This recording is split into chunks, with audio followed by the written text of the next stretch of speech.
Plazmafares o'zi nima degan savolingizga qisqacha ma'lumot beramiz. Bu Alfa klinikasida bitta narsaga ko'zim tushdi.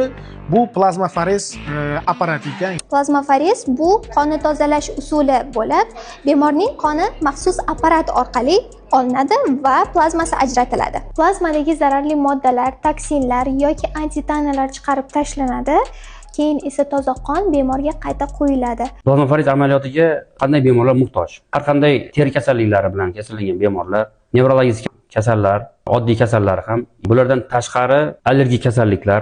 Ya'ni o'rtoqlar, birinchi navbatda qonni tekshiradi. Yuzdagi ajinlar, qonni qo'yg'ilashib ketishi, allergiya, teri kasalliklari, umuman nima kasalliklar bo'ladigan bo'lsa, bu apparat qonni tozalab beradi.